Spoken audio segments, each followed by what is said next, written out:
dans Hanouka, la résistance spirituelle des Hashmonaïm, qui a vaincu les Grecs, était équivalente à la résistance qu'a montré Yosef en Égypte et qui a fait qu'il a été qualifié de tzaddik.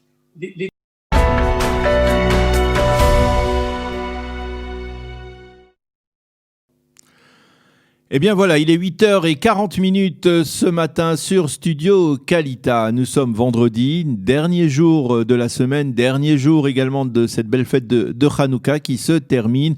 Et c'est l'occasion pour nous de nous déconnecter un petit peu de l'actualité brûlante pour revenir, on va dire, sur cette belle paracha de Miketz, la paracha de la semaine qui d'ordinaire est lue justement pendant Hanouka, mais qui cette année sera lu à la fin, après la fin de la fête de Hanouka. Et pour en parler, nous sommes en ligne, en Zoom, avec David Saada. David Saada, bonjour, Boker Tov. Boker. Merci d'être avec nous ce matin. Je rappelle à ceux qui ne le savent pas que vous avez été pendant de longues années le directeur général du Fonds social, que vous êtes aujourd'hui installé en Israël, que vous êtes un Talmid Chacham qui publie régulièrement des enseignements pertinents sur différents sujets à l'ordre du jour et différents sujets de Torah. Et justement, avec vous, nous voudrions savoir qu'est-ce qui vous a inspiré en particulier dans cette paracha. Est-ce que c'est le lien entre la fête de Hanouka et la paracha de Miketz ? Oui, ce lien existe, j'y reviendrai peut-être tout à l'heure, sans doute même, mais je voudrais commencer par un point qui est extrêmement important dès le départ de la paracha et sur lequel on ne met pas l'accent parce qu'on connaît l'histoire de Yosef tellement, de manière tellement répandue un peu partout, non seulement dans le peuple juif mais dans le monde. Le début de la paracha nous relate en fait une ascension éclair de quelqu'un, Yosef, qui passe du fond d'une prison où il était en train de croupir à la position de vice-roi d'Égypte, donc presque l'égal de Pharaon. Et on sait pourquoi, c'est parce qu'il a interprété les fameux rêves de Pharaon, des vaches grasses et des vaches maigres, etc. Et quand on y réfléchit, en fait, le comportement du pharaon est étrange. Pourquoi ? Parce que, d'une part, si les prévisions de Yosef se sont effectivement réalisées dans le temps, sur le moment même, il n'était pas du tout évident que son interprétation des rêves valait davantage que l'interprétation des devins qui avaient été convoqués par le pharaon. Et deuxièmement, lorsque Yosef propose au pharaon de faire des réserves pendant les années d'abondance, c'est quelque chose finalement qui tombe sous le sens. Ça n'est pas un conseil tellement extraordinaire. Et donc, on est amené à réfléchir, à se dire, mais pourquoi est-ce que le pharaon a accordé une telle confiance à Yosef de manière aussi rapide en faisant de lui quasiment son égal, le vice-roi d'Égypte. Donc c'est ça la question sur laquelle je voudrais attirer votre attention. Alors, est-ce que ça serait peut-être simplement le fait qu'il a reconnu en Yosef le souffle divin, comme il le dit lui-même ? Alors justement, c'est sûr que, et effectivement, le texte nous donne un indice, c'est que lorsque Yosef est présenté au peuple, il va avec son char visiter toute l'Égypte.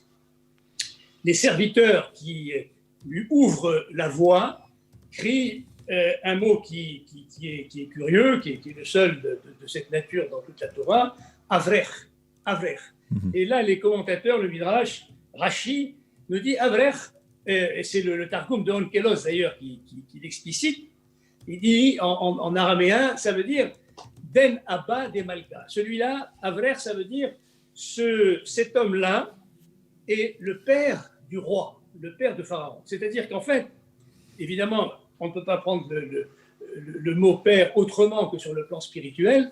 Ça veut dire qu'il y avait le Pharaon a reconnu dans Yosef non seulement le souffle divin dont vous parlez, mais quelque chose de plus. C'est-à-dire que Yosef a dû dire un certain nombre de choses au Pharaon qui l'ont comment dirais-je, lui ont fait transcender les croyances qui étaient les siennes. Il a reconnu en Yosef un véritable maître, et c'est la raison pour laquelle il l'a fait appeler père. Et il l'a présenté au peuple d'Égypte, non pas comme un technocrate hyper doué, non pas comme un devin, mais comme un maître. Et donc ça, c'est un point extrêmement important, mais on ne comprend pas encore pourquoi il lui a confié de telles responsabilités. Et le chidouche nous vient du Sfat Emet.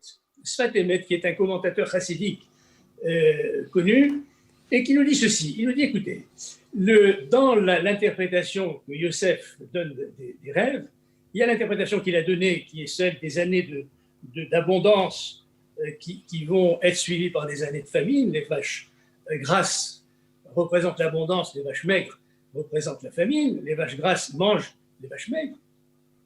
Mais il y a un deuxième niveau d'interprétation, nous dit Sfat Emet. Ce niveau d'interprétation, c'est que le pharaon lui-même avait une préoccupation, je dirais, quasiment philosophique. Il sentait bien que dans le monde, les forces du mal et les forces du bien s'égalaient. C'est-à-dire qu'à un moment donné, le mal l'emporte sur le bien, et puis ça introduit une espèce de cycle qui est un cycle désespérant, où le mal et le bien se succèdent de manière sans fin. Et c'était pour le pharaon quelque chose qui le préoccupait. Et nous dit le Sfat Emet, il nous dit Yosef lui a fait voir quelque chose qu'il ne connaissait pas, qui était l'héritage spirituel d'Abraham, d'Isaac et de Yaakov. Et cet enseignement de Yosef qui a transformé le pharaon, c'est la notion de tzaddik. Yosef était le tzaddik. Le tzaddik, ça n'est pas simplement, comme Yosef, celui qui a réussi à surmonter ses pulsions, mais le tzaddik est capable de beaucoup plus. C'est-à-dire le tzaddik, c'est celui, nous dit le Sfat Emet, qui est capable de faire pencher la balance entre le mal et le bien vers le bien. Comment ça? Parce qu'il y a dans le monde une lumière cachée. Il y a du bien caché, et le rôle du tzaddik, et qui devrait être le rôle de tout homme, c'est de faire en sorte de sortir de la réalité, de sortir de ce monde matériel où le mal semble dominer, le bien qui fait en sorte, par le comportement éthique de l'homme, que la balance qui est égale entre le bien et le mal, c'est ce qu'a voulu Dieu, passe du côté du bien. C'est ça le rôle du tzaddik. Et dans le rôle qui a été confié à Yosef, il y a un aspect économique certain, mais en réalité, nous dit le Sfat Emet, il y a un aspect beaucoup plus profond qui est celui qui a convaincu le pharaon qu'il faut effectivement que le Ruach Elohim qu'il a trouvé chez Yosef puisse avoir un effet positif. Yosef, en quelque sorte, a apporté de la bracha à l'Égypte. Il a apporté de la bénédiction parce que, par sa personnalité de tzaddik, il a attiré le bien vers lui. Est-ce qu'il a descendu on va dire, la spiritualité de l'héritage d'Abraham sur la terre, sur la matérialité de l'Égypte? Absolument, sur la matérialité de l'Égypte. Et on a un épisode dans le texte qui le montre. Le texte nous dit il n'y avait plus de blé dans le monde sauf en Égypte. Mm-hmm. Mais quelques versets après, on apprend que les Égyptiens viennent vers Pharaon en disant « Mais nous avons faim, nous n'avons plus de blé. » Il dit « Mais c'est une contradiction. » Et le Midrash explique cette contradiction. Il dit « En fait, les Égyptiens avaient fait des réserves de blé, comme leur avait demandé Yosef. Mais leurs réserves avaient pourri. Les seules réserves qui n'avaient pas pourri, c'était celles de Yosef. C'est-à-dire que Yosef est devenu le seul, puisque c'était lui, le tzaddik, celui qui a tiré la bracha, la bénédiction sur l'Égypte, c'était le seul à pouvoir devenir le nourricier de l'Égypte et le nourricier du monde entier. Et ce qu'a compris le pharaon, c'est cette force du tzaddik et c'est cet enseignement qui est un des fondements de l'enseignement des Havot, d'Abraham, d'Isaac et de Jacob, qui a été transmis à travers Yosef en Égypte. Et donc, il y a, vous m'avez posé la question de Hanouka, hein, il y a un lien avec Hanouka. Il y a un lien de Hanouka qui est subtil. C'est que dans Hanouka, la résistance spirituelle des Hashmonaïm, qui a vaincu les Grecs, était équivalente à la résistance qu'a montré Yosef en Égypte et qui a fait qu'il a été qualifié de tzaddik. Les deux situations sont tout à fait comparables. Et donc, il y a chez Yosef véritablement un exemple pour faire en sorte que le peuple d'Israël, tout au long de son histoire, reste sur la ligne des patriarches et essaye de faire en sorte d'attirer de manière permanente la bracha sur le monde en faisant le bien et en faisant en sorte que le bien qui est fait puisse faire pencher la balance dans le monde, dans la nature, vers le bien et non vers le mal. Alors, cette réflexion très intéressante, elle me pousse à vous poser une question on va dire plus générale, parce que on approche de la fin du livre de Bereshit, qui est le Sefer HaYashar, le livre des Havot, et ça m'intéresse peut-être parce que c'est un aspect, on va dire, c'est mon côté journalistique qui ressurgit, c'est-à-dire que quel a été l'impact des Havot dans leur région, c'est-à-dire parce qu'on voit qu'ils ont des relations, on va dire, plus ou moins diplomatiques dans l'esprit de l'époque, avec le pharaon. Abraham était en relation avec le pharaon, il a même présenté sa femme comme sa sœur, on sait que Yitzhak avec Avimelech. Quels étaient l'impact de l'enseignement des enfants d'Abraham, hein, puisqu'on parle des accords d'Abraham aujourd'hui avec les pays du Golfe, quels étaient l'impact du patrimoine spirituel d'Abraham sur les peuples de la région, l'Égypte, les autres peuples, Grar et les Philistins qui étaient dans la région?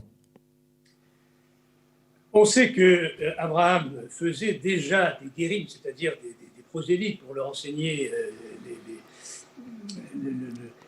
les inspirations de la Torah qu'il avait. Ça n'a pas été durable. Il n'y a pas eu d'impact profond. Les peuples sont revenus après avoir, certains d'entre eux, après avoir été influencés, les peuples sont revenus à leur pratique ancienne. Ça s'est passé exactement de la même manière en Égypte. C'est-à-dire que Yosef a eu une influence sur le pharaon, mais a eu une influence extrêmement superficielle et non durable sur le peuple égyptien. Ce qui a fait que, on va le voir dans les livres de Shemot, dès la première paracha, arrive un pharaon qui ne connaissait pas Yosef, dit-on. Loyada et Yosef. Mais c'est impossible qu'il ne connaisse pas Yosef, parce que Yosef a été le vice-roi d'Égypte pendant des dizaines d'années. Il a été le réformateur de l'Égypte. Ce qu'il ne connaissait pas, ce pharaon, c'était Yosef Hatzadik. Oui. C'est-à-dire que le rejet de l'Égypte, à travers ce pharaon, c'était le rejet des enseignements des patriarches. Donc les patriarches ont essayé, et Yosef lui-même a essayé de faire passer les enseignements de la Torah. Ça n'a pas fonctionné. Et c'est la raison pour laquelle il a fallu qu'il y ait un peuple d'Israël qui se constitue comme peuple qui va pouvoir traverser l'histoire, être le gardien de ces enseignements, le gardien de la Torah qui va recevoir ensuite le Sinaï, de manière à pouvoir, dans le temps, continuer à diffuser ces valeurs. Ce n'est que dans le temps de l'histoire, dans le long terme, que les valeurs de la Torah vont être reconnues par l'humanité.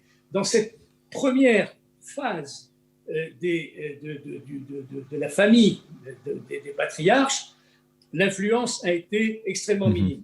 Et le Harizal, donc le grand kabbaliste, nous dit que le résultat, et vous allez voir, c'est assez saisissant, le résultat de l'influence de Yosef, c'était quoi? Ça a été le Erev Rav. Le Erev Rav qui a suivi les Hébreux à la sortie d'Égypte, c'est les Égyptiens qui étaient restés un peu judaïsés en quelque sorte, mais on sait que le Erev Rav a posé de gros Oui, problèmes bien sûr. ensuite au peuple d'Israël dans le désert, puisqu'il a été à l'origine du veau d'or. Et donc le Harizal nous dit, le seul résultat finalement de Yosef en ce qui concerne l'influence qui a été réelle sur le pharaon, c'est le RMA. Eh bien, David Saada, merci beaucoup pour ce bel enseignement, cet enseignement qui nous permet de mieux comprendre, on va dire, la place de Yosef dans la fin du livre de Bereshit, justement, sa place également dans le royaume d'Égypte aujourd'hui, à l'époque, et puis qui nous permet aussi de comprendre un peu mieux peut-être quel est le rôle d'Israël aujourd'hui par rapport aux nations avoisinantes, de son message, qui ne peut pas être seulement un message, on va dire, matériel ou technologique, ou de lutte antiterrorisme, mais également un message de spiritualité, d'enseignement, de valeurs tout à fait particulières. Merci beaucoup David Saada d'avoir été avec nous. Chag Sameach et Shabbat Shalom. Merci, Chag Sameach et Shabbat Shalom.